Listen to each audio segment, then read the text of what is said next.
Boa noite, pessoal. Que a graça do nosso Senhor Jesus Cristo, que o amor de Deus, que a comunhão do Espírito Santo seja com todos vocês. Amém? Então agradecemos ao nosso Deus por mais essa semana, por mais um estudo da Sagrada Palavra de Deus.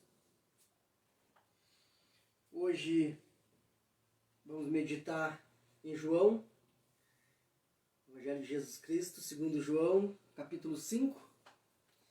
E vamos dividir em duas partes o capítulo 5, certo? E eu já vou convidando aí, ver se tem alguém conectado com a gente. Se pode dar um ok, se o áudio está chegando legal. Tá chegando bem? Tá chegando bem. Hoje, que eu sempre incomodo vocês, né, para me dizer se o áudio está chegando bem.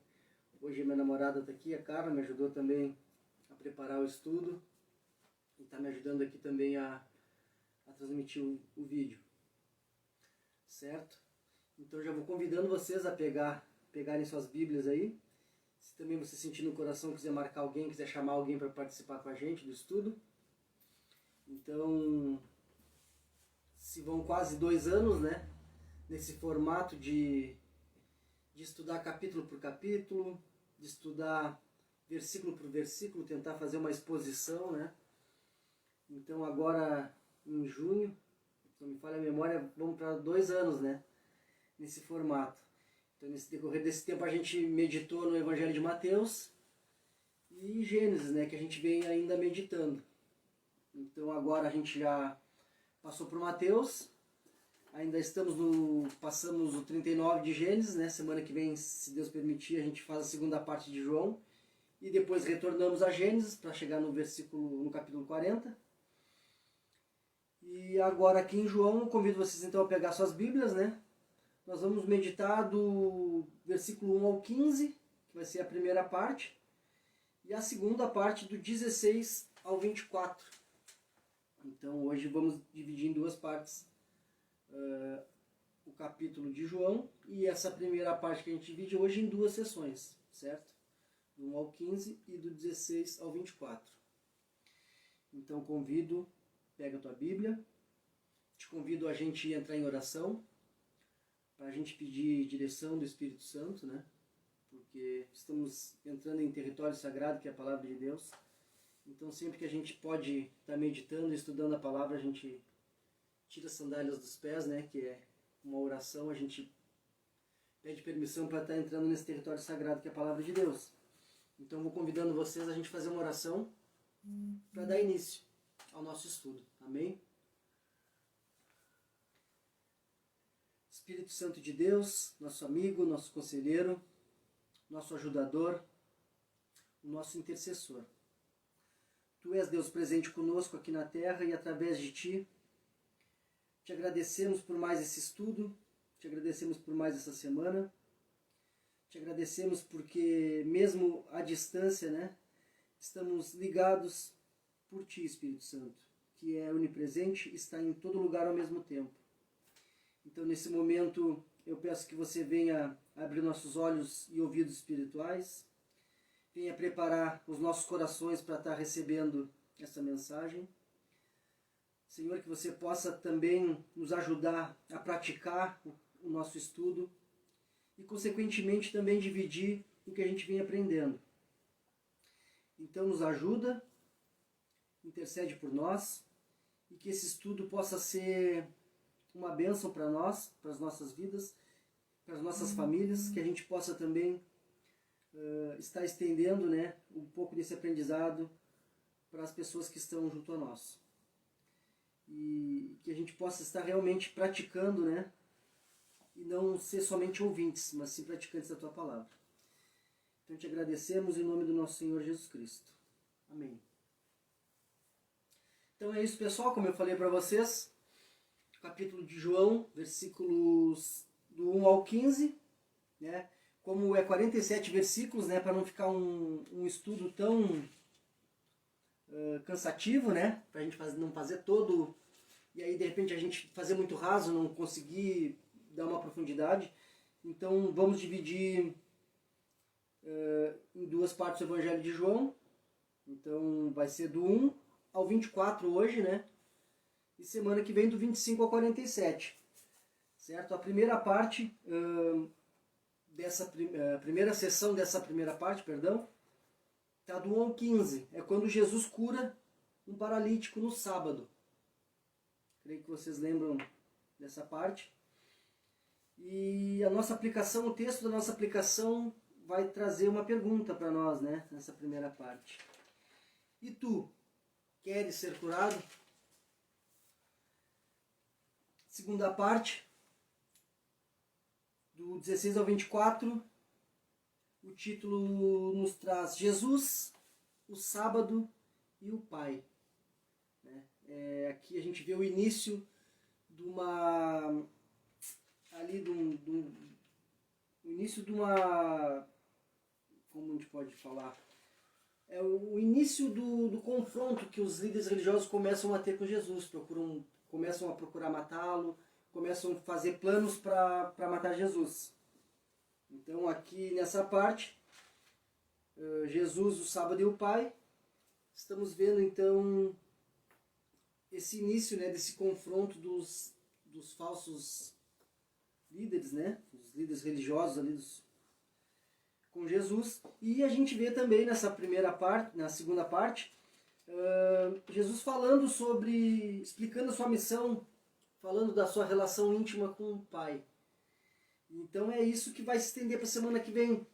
A gente vai ver a segunda parte, né, de Jesus explicando a sua missão e falando ali dos seus atributos, falando da sua intimidade com Deus Pai. Amém? Pega a tua Bíblia aí. Meditamos agora então do versículo 1 ao 15. Jesus cura um paralítico no sábado. Eu vou aqui com a minha NVT. Eu não sei qual a tradução que você tem aí. Mas se tiver alguma palavrinha um pouco diferente, saiba que eu estou na minha NVT, tá? Caso, né, vocês estejam aí com uma NAA, com uma outra versão, a gente sabe que não vai dar, não tem diferenças, né? Mas de repente pode ter alguma diferencinha em alguma pronúncia de palavra. Amém? Meditamos então, do 1 ao 15. Jesus cura um homem no sábado. Depois disso, Jesus voltou a Jerusalém para uma festa religiosa dos judeus.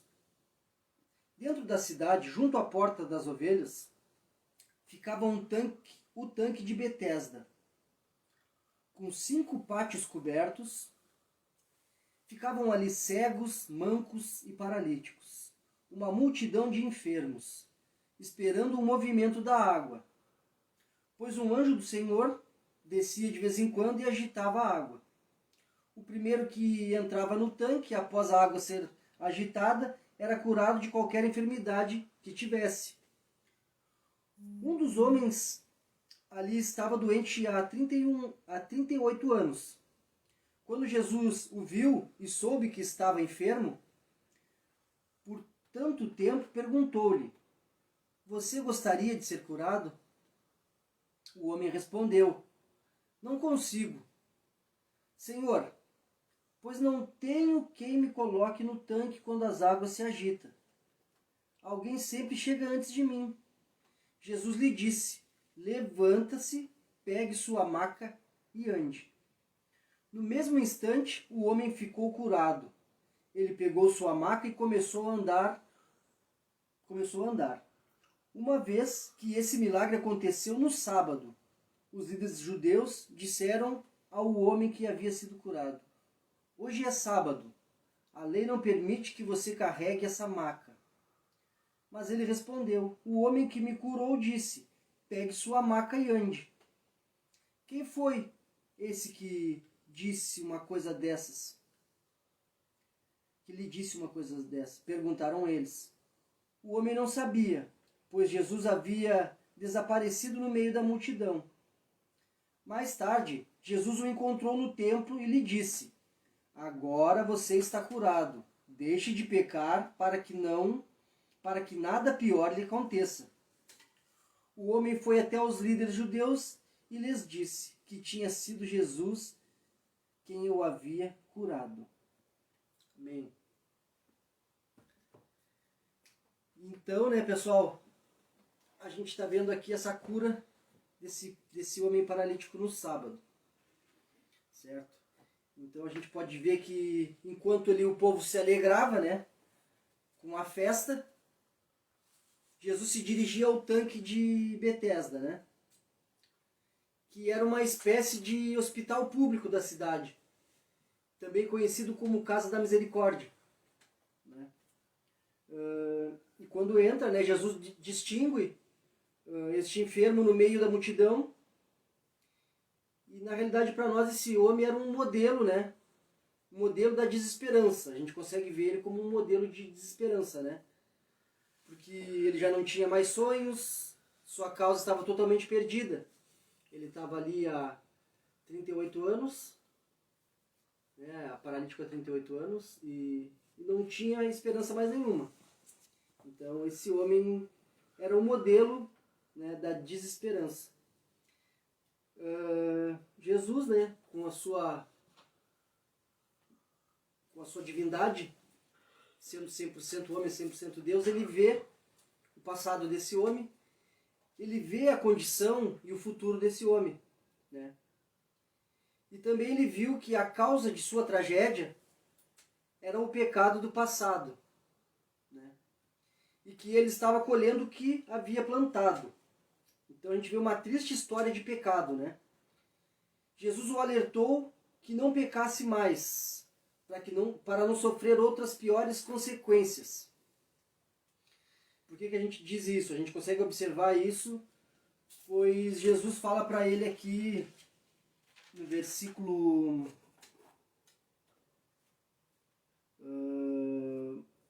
no 14, né?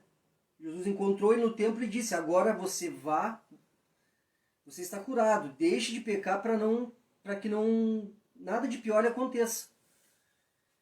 Então, Jesus consegue, nessa fala de Jesus, a gente consegue detectar que essa história, ele estava ali, né, por causa do seu pecado, né? E Jesus alertou para que ele não pecasse mais, para não sofrer consequências piores do que ele já havia, do que havia acontecido com ele, né? Uma visão assim para nós, essa cura, a cura desse paralítico ilustra perfeitamente a soberana graça de Deus em ação. Por quê? Porque a gente consegue ver essa cura desse paralítico como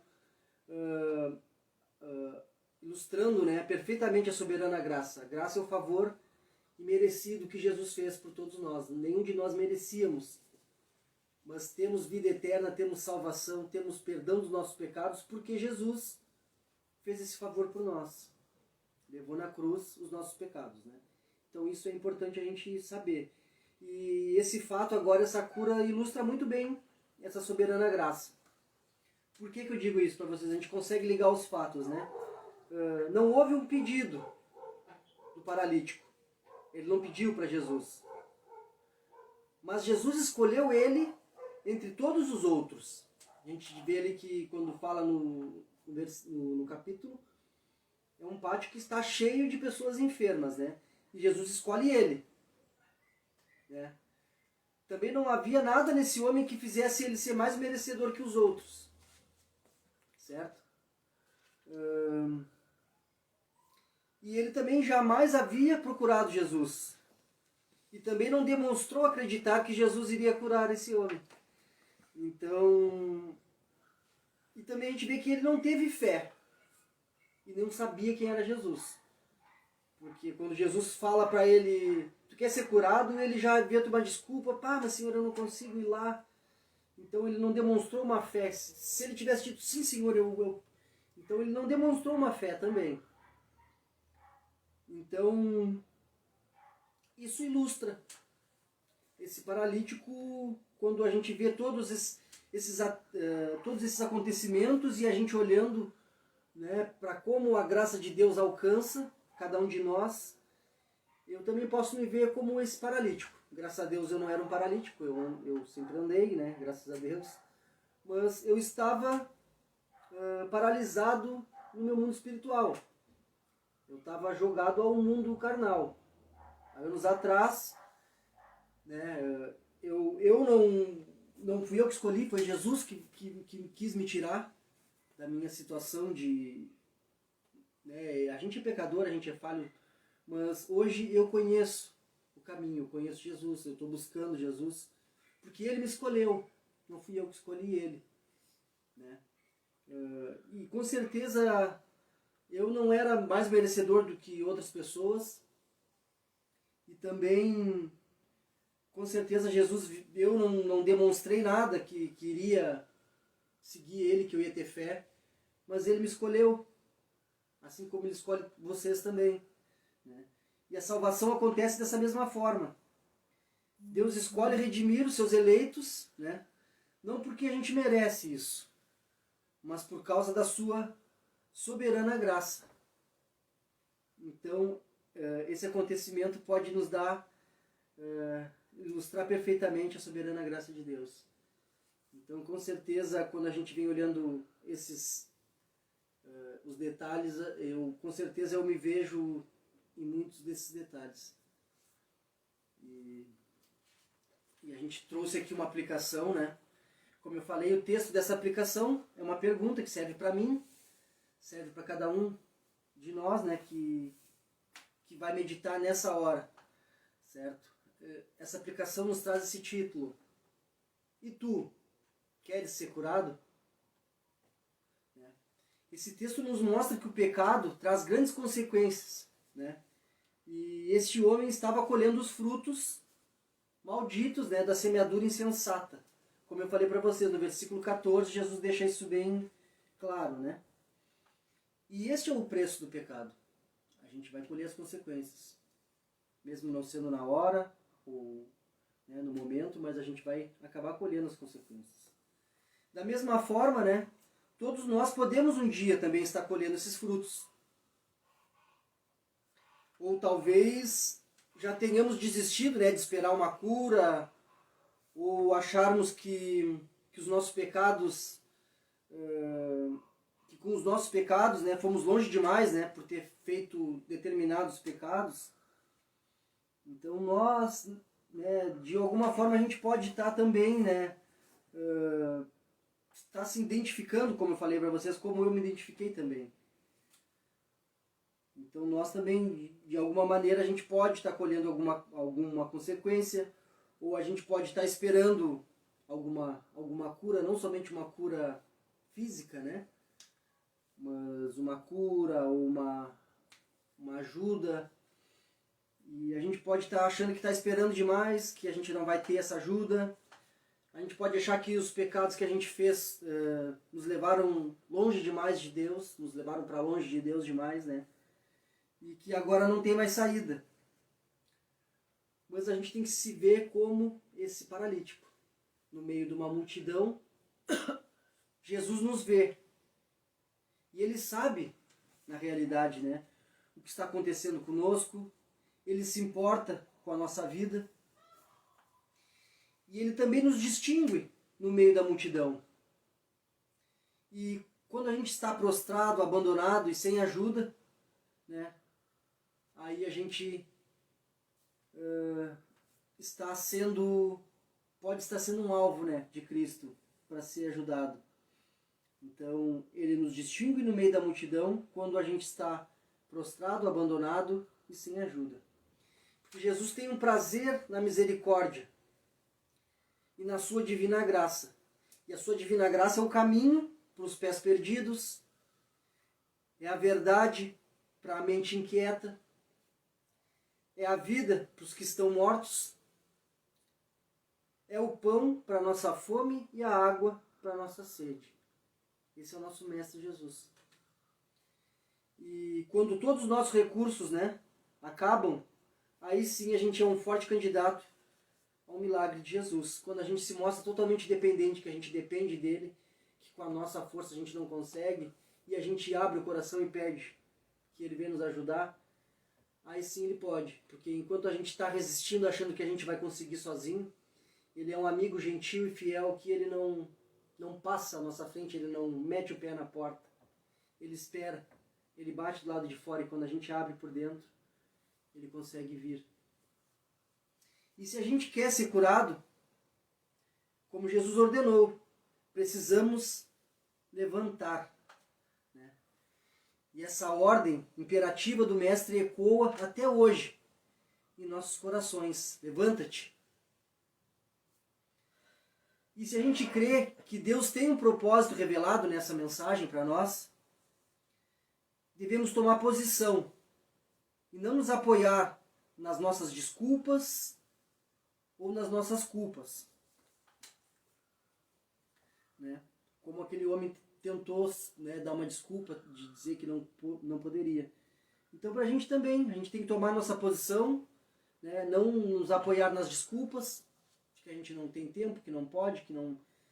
ou nas culpas, porque eu faço isso, porque eu já fiz aquilo, porque eu fiz aquilo outro, né? Não. É a ordem que Jesus nos disse. Levanta-te. Então não vamos nos apoiar nas nossas culpas nem nas nossas desculpas. Mas vamos nos firmar no único que pode perdoar os nossos pecados e nos dar a vida eterna. Então levanta-te, pega a tua Bíblia e ide anunciar. Anuncia que tem cura de perdão de pecados na cruz do Calvário. Anuncia que somente Cristo é o antídoto, é o remédio para todo mal, para toda cura. Então que a gente consiga também tirar um pouco desse proveito, que a gente possa nos ver também como esse paralítico que estava lá. Porque todos nós merecemos não, a gente não merece, né? Nós dependemos de Jesus. E a ordem foi dada, levanta-te. Então, levanta-te, pega a tua Bíblia aí e vai anunciar para tua família, para os teus vizinhos, que tem perdão de pecados na cruz do Calvário, né? Que somente Cristo é um antídoto, é o remédio, né? Para todo o mal, é o remédio para toda a cura. Amém? Vamos então para a segunda parte, que nos fala sobre Jesus, o sábado e o Pai. Pega aí a tua Bíblia, vem comigo. Então, a nossa meditação agora vai do 16 ao 24. Tá? E hoje a gente encerra essa primeira parte aqui, no 24, e semana que vem, se Deus permitir, a gente vai do 25 ao 47. Tá? Então, dentro desse título de Jesus, o sábado e o Pai, né? Jesus vai afirmar ser o Filho de Deus. Jesus vai comprar uma guerra agora com os falsos líderes. E Jesus vai nos mostrar que o quanto ele tem... vai explicar sua missão e vai nos mostrar, nos revelar sua íntima relação com o nosso Deus Pai. Amém? Vamos então, versículo 16. Então, os líderes judeus começaram a perseguir Jesus por não respeitar as regras do sábado. Jesus, porém, disse: meu Pai sempre trabalha, e eu também. Assim, os líderes judeus se empenharam ainda mais em encontrar um modo de matá-lo, pois ele não apenas violava o sábado, mas afirmava que Deus era seu Pai e, portanto, se igualava a Deus. Jesus respondeu: eu lhes digo a verdade. O filho não pode fazer coisa alguma por sua própria conta. Ele faz apenas o que vê. Ele faz apenas o que vê o pai fazer. Aquilo que o pai faz, o filho também faz. Pois o pai ama o filho e lhe mostra tudo o que faz. Na verdade, o pai lhe mostrará as obras ainda maiores que estas, para que vocês fiquem admirados. Pois assim como o pai dá vida àqueles que ele ressuscita dos mortos, também o filho dá vida a quem ele quer. Além disso, o pai não julga ninguém, mas deu ao filho autoridade absoluta para julgar, para que todos honrem o filho como honraram o pai.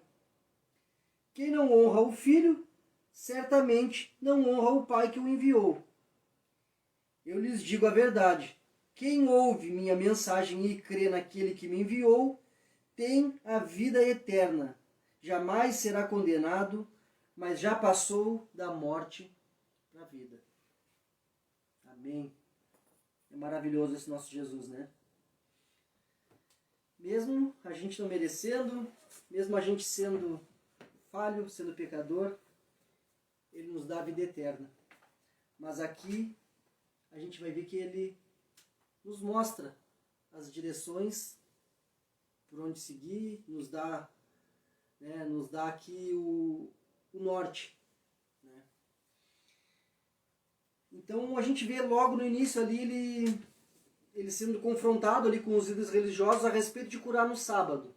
Né? A gente sabe que era uma lei de Deus, né? Que está lá em Êxodo, né? Mas Jesus apela para o exemplo do seu Pai, né? Para defender as suas obras de misericórdia no sábado. E ele demonstra corretamente que exercer a misericórdia é essencial todos os dias. Então, tu vai chegar no sábado, tu não vai salvar alguém porque é sábado. Né? Jesus afirma que a sua obra era idêntica à de Deus e que ele mantinha uma relação absolutamente única com Deus. Né? Os religiosos entenderam corretamente essa afirmação de Jesus, né? De que ele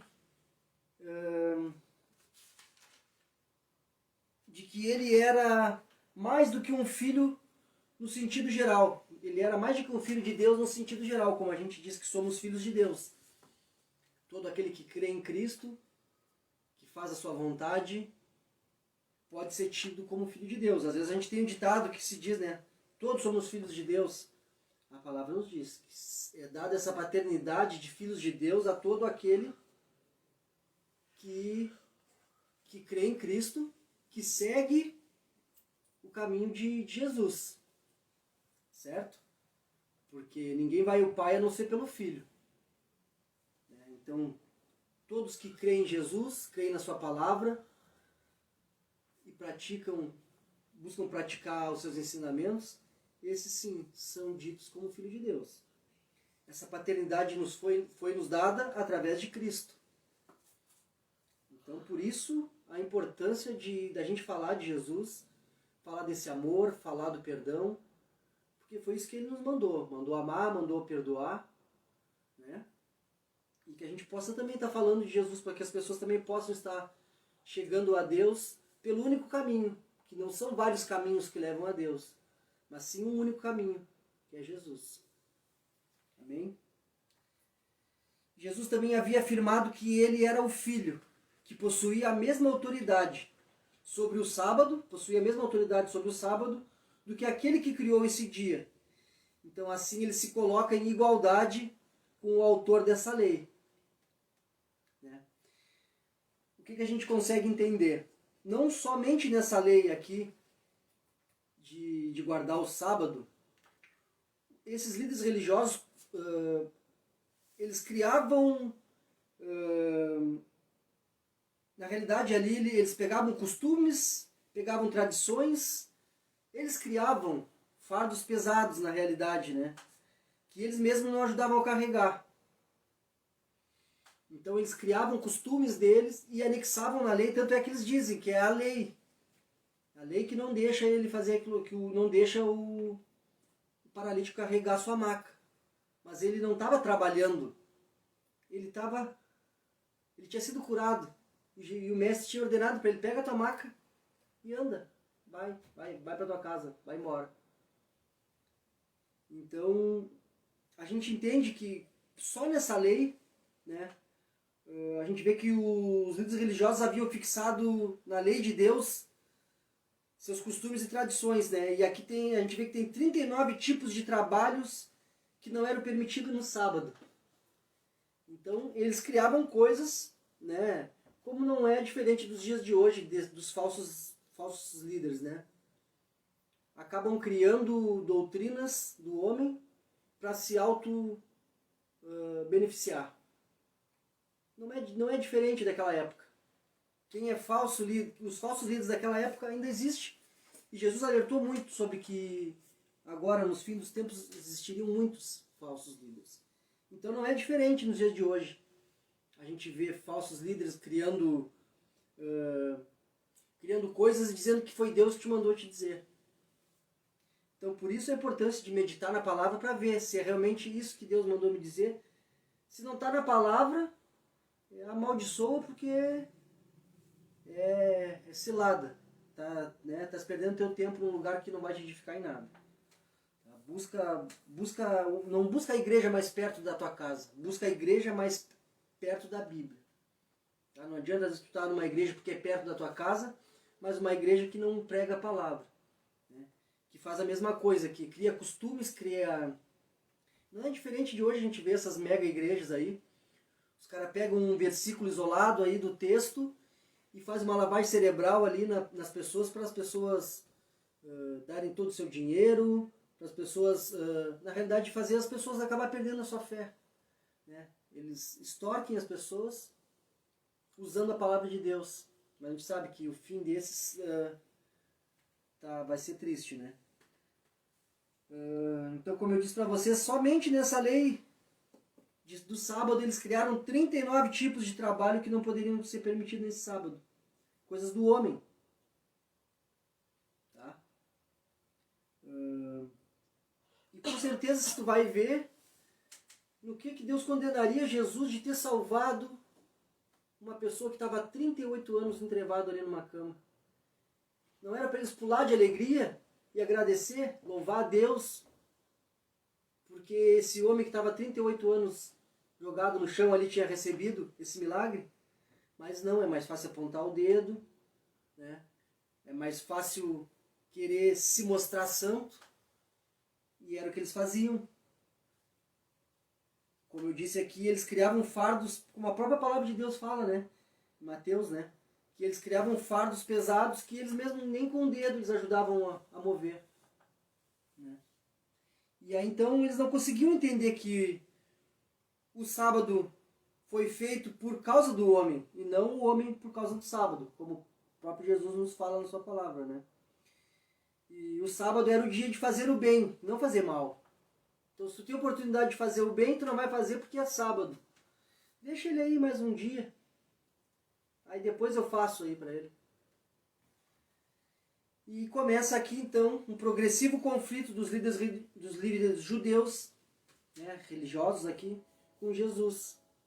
Então agora daqui no decorrer do capítulo 5 aqui que a gente está para frente, a gente vai ver se intensificando cada vez mais esse conflito, né, desses falsos líderes religiosos aí com Jesus. E a gente vê que foi quem mais Jesus combateu, quem foi mais que Jesus até, né? Jesus fez um relho lá de corda lá e deu laço neles, expulsou eles do templo lá. Né? Jesus abraçou a prostituta, Jesus perdoou o ladrão. Mas esses falsos líderes, ele condenou e disse, ai de vocês, líderes religiosos. Como a gente viu lá em Mateus, né? Os 8 ais lá, 7 ais. Amém? Então agora, né, na segunda parte aqui, a partir do versículo 19, Jesus começa a explicar a sua missão. Né, e começa a revelar a sua íntima relação com o Pai. E é muito linda essa parte agora, pessoal. Né. Então a gente vai ver aqui nessa primeira parte, como eu disse para vocês, semana que vem, se Deus permitir, a gente vê a segunda parte dessa revelação, né, da sua missão e dessa da intimidade, né, da sua íntima relação com Deus. Hoje, até o versículo 24, a gente vai ver 5 afirmações que comprovam esse elo do Pai e do Filho, sendo um só, como mais à frente ele vai dizer aqui no Evangelho de João, que o Pai e o Filho são um só. Então, a primeira afirmação nos diz, Jesus veio ao mundo para cumprir a vontade do Pai. E nesse sentido, né, ele é absolutamente submisso ao Pai. E também não há divergência nem conflito entre a vontade do Pai e a vontade do Filho. Né? Porque o Pai inicia envia, ordena, comissiona e concede. O Pai iniciou a obra, enviou Jesus, ordenou a ele, comissionou ele, né? E o Filho respondeu. O Filho responde, o Filho obedece e realiza a vontade do Pai e recebe a autoridade, né? Então, nesse sentido, o Filho é o agente do Pai. Fica evidente que a filiação perfeita envolve perfeita identidade de vontade e ação com o Pai. Uma perfeita identidade de vontade e ação com o Pai. Alguém que pode fazer o que o Pai faz deve ser tão grande e divino quanto ele. Então, por isso, ele nos diz que o Filho não pode fazer coisa alguma por sua própria conta. Ele faz apenas o que vê o Pai fazer. Certo? Na segunda afirmação, Jesus fala que o Filho tem amor do Pai. O Filho tem o amor do Pai, né? E o amor do Pai pelo Filho é único.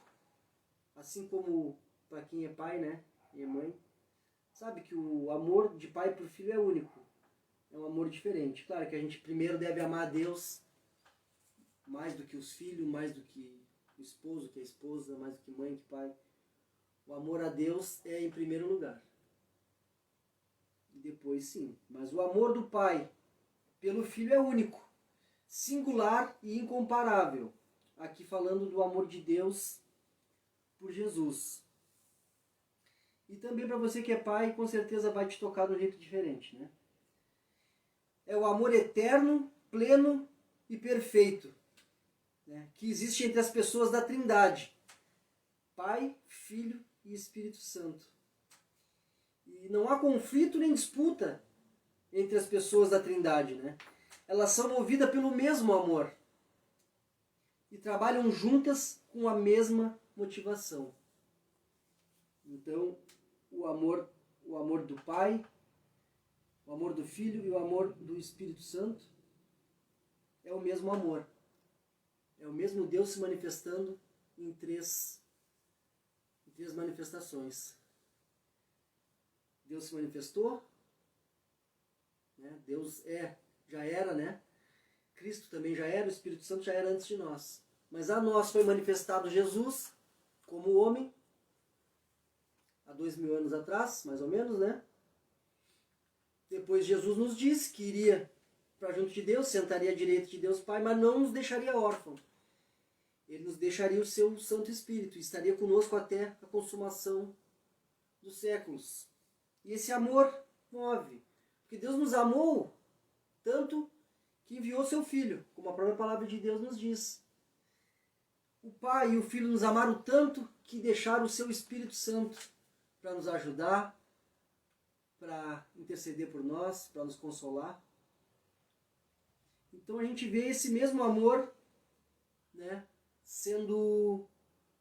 não tendo conflito nesse amor nem disputa, é o mesmo amor. O amor que Deus tem pelos homens, né? Então a gente consegue ver que o Filho tem o amor do Pai. Assim como o Pai e o Filho têm o amor também, que o Espírito Santo hoje tem esse mesmo amor por nós aqui na Terra.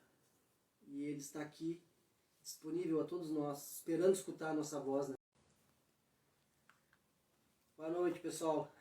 Deu probleminha com a internet aí, caiu. Pela primeira vez aconteceu isso, mas acontece, né? Com esse tipo de... Quando a gente fica dependente da tecnologia, acontece. Então, como eu tinha dito para vocês, a gente tinha parado aqui quando falava que o Filho tem o amor do Pai. Que a gente falou do amor, né, também do amor das pessoas da Trindade, né? Então, como a gente vinha falando. Agora aqui a gente vai na terceira afirmação, que é o Filho da vida aos mortos espirituais. Quando Jesus fala... quando Jesus está falando ali que ele dá vida, assim como Deus Pai dá vida aos mortos, ele dá vida também para quem ele quer. E aqui não se trata da ressurreição física, e sim da ressurreição espiritual. Porque só em Cristo, né, os pecadores podem sair da morte para a vida. Só Jesus pode curar os moralmente incapacitados. Né?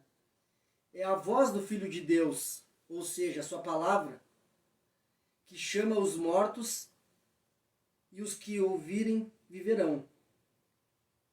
Então a gente sabe que quando Jesus fala aqui, né, que ele dá vida para quem ele quer, dentro do contexto a gente vai enxergar certamente esse paralítico, né? E a gente entende que somente a voz de Jesus, a sua palavra, né, é que chama os mortos e os que ouvirem viverão. Então, Jesus afirma ter recebido essa autoridade, né, para erguer os mortos, não somente para voltarem a esta vida mortal, mas para receberem a vida eterna vindoura. Isso que a gente consegue entender que é algo a mais. Que a gente sabe que Jesus ressuscitou mortos, ressuscitou Lázaro, ressuscitou aquela menina também, né, Talita. Mas aqui a gente consegue ver que ele também recebeu essa autoridade para erguer os mortos, não somente os mortos para voltarem a essa vida mortal, mas para receberem a vida da era vindoura, a vida eterna, né, quando estivermos lá em cima com ele. Cristo veio para dar vida eterna aos mortos espirituais. Amém? No quarto ponto, a gente vê que o Filho é o juiz constituído pelo Pai. Né? Deus Pai constituiu Jesus como o juiz que julgará vivos e mortos. Diante do Filho de Deus terão que comparecer grandes, pequenos, todos se curvarão diante de sua majestade. Todo joelho se dobrará e toda língua confessará diante daquele que recebeu o nome sobre todo nome, como a própria palavra nos diz.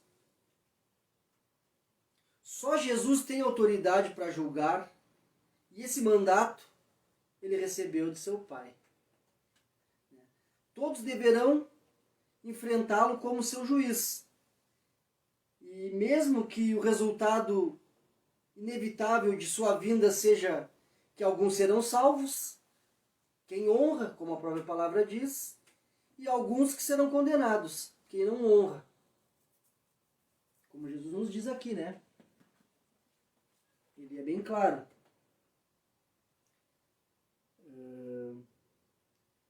Jesus fala aqui no 23, ó.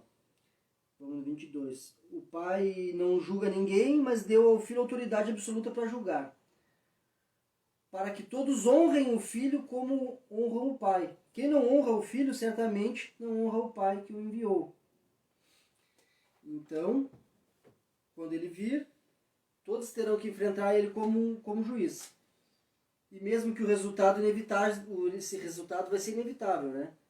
Da sua vinda. Então, para alguns, ser salvos, para quem honrar, e para quem não honra, é condenação. Então é importante também a gente estar sempre alertando, né? Falando que o inferno é real, que o inferno existe, sim. Que ele está no fim de uma vida que não segue Jesus. Porque para o homem pode parecer um bom caminho, mas no final pode ser morte. Como a gente falou, só tem um caminho que leva a Deus, e esse caminho é Cristo. Então, escutar a sua palavra, praticar, perdoar, amar, né? E isso a gente só vai conseguir com a ajuda do Espírito Santo. Então a gente tem que orar, pedir que o Espírito Santo nos ajude também. Entender, praticar e compartilhar a palavra para para quando o nosso Senhor venha para o julgamento, possamos, né, ser salvos e não condenados. A quinta e última parte nos fala que o Filho tem autoridade para dar a vida eterna. E essa parte é linda, né? Jesus proclama uma das verdades mais solenes neste versículo. A vida eterna é oferecida a todos aqueles que ouvem a palavra e creem no Deus que enviou. Com a sua palavra, Jesus nos dá uma nova vida. Nos dá purificação ou julgamento. Quem crê não vai a julgamento final, mas deixa a corte já absolvido. Isso é lindo, né?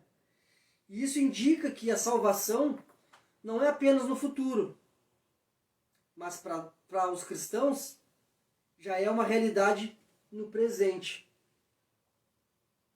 Então, a gente consegue já experimentar hoje um pouco dessa alegria de saber que a gente vai ter essa vida eterna com Jesus.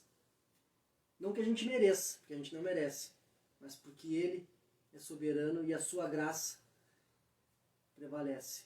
A sua misericórdia se renova toda manhã. Por isso a gente pode já experimentar um pouquinho dessa vida eterna aqui hoje. Então, para finalizar, eu convido a tu pegar aí primeira carta de João, 1 João, capítulo 5. 1 João 5. 1 João 5, do 11 ao 13.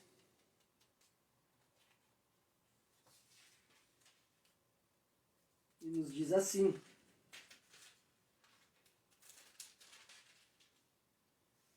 do 11 ao 13 nos diz assim: Este é o testemunho. Deus nos deu vida eterna, e essa vida está em seu Filho. Quem tem o Filho tem a vida. Quem não tem o Filho de Deus não tem a vida. Escrevi essas coisas a vocês que creem no nome do Filho de Deus, para que saibam que têm a vida eterna, Amém? Vou ler de novo porque essa parte é muito linda, para a gente finalizar aqui. Então, para a gente entender que isso indica que a salvação não é apenas no futuro, mas para nós cristãos já é uma realidade no presente. João escreveu: Este é o testemunho. Deus nos deu vida eterna, e essa vida está no seu Filho. Quem tem o Filho tem a vida. Quem não tem o Filho de Deus não tem a vida. Escrevi essas coisas a vocês que creem no nome do Filho de Deus, para que saibam que têm a vida eterna. Amém? Então era isso, pessoal. Semana que vem, se Deus permitir, a gente segue estudando aqui sobre Jesus revelando essa missão e nos explicando essa intimidade, essa íntima relação com o Pai. Então, semana que vem é do 25 ao 47. Amém? Peço desculpas aí pela falha que teve aí que interrompeu, né, o nosso estudo. Peço perdão, tá?